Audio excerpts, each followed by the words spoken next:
With the coronavirus around, it's never been more important than now to look after the immune system. So in this video, I'm going to talk about the immune system and how exercise affects your immune system. So stay tuned.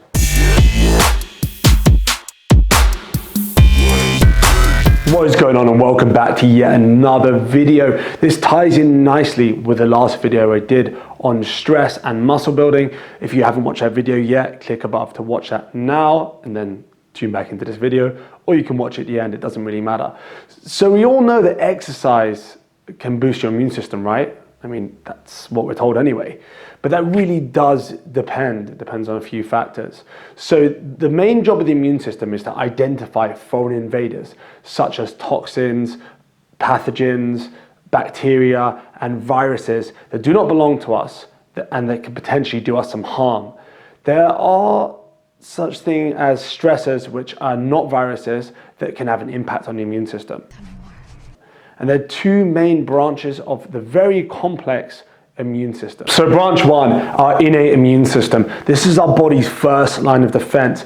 It's built up of physical and structural barriers like the mucose in our nasal passages, chemical barriers in the stomach like stomach acid, and protective cells such as white blood cells. And the innate immune system is what builds when we're young. And in fact, women actually have a stronger innate immune system than men do. So then we move on to branch two, our adaptive immune system. This kicks in when the innate immune system fails. This is made up of more specialized cells and processes. So when pathogens take over and when viruses take over, the body recruits more T and B cells to help fight them, which are specialized white blood cells. They actually have a kind of memory which makes them so effective. Once they recognize the pathogen, they're able to kill it more effectively. Killing machine designed for one thing.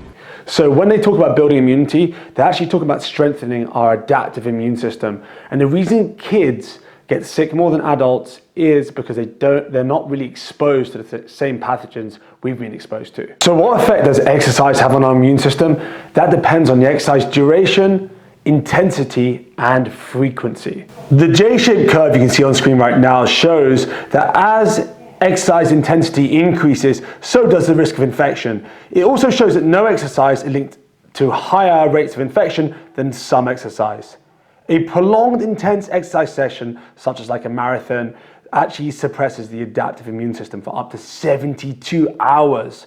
Brief intense exercise doesn't cause the same suppressing effect, and moderate intensity exercise can actually strengthen the immune system. Surprisingly enough, chronic resistance training seems to stimulate the innate and not adaptive immune system. So some signs that you're experiencing fatigue and you're stressing your body out too much, you're doing too much exercise.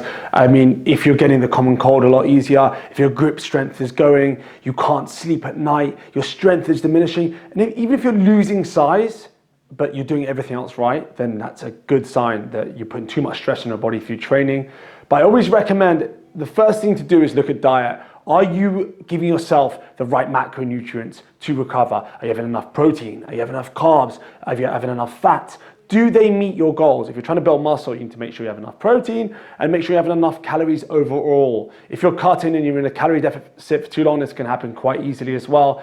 And secondary, you can use supplements like EAAs, essential amino acids. You can use fish oils, which help reduce inflammation caused by too much exercise.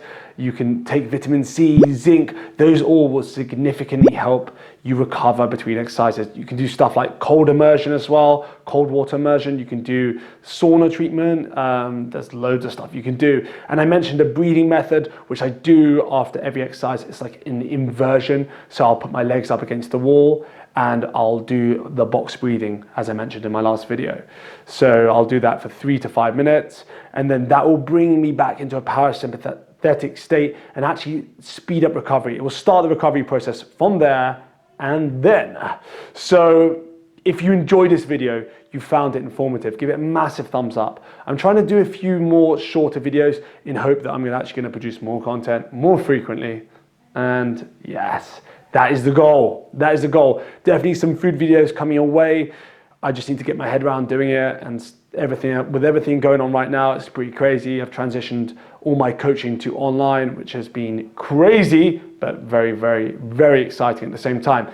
So if you enjoyed this video, give it a massive thumbs up. If you have not subscribed yet, now it's time to click that subscribe button. And until the next video, keep pushing those limits.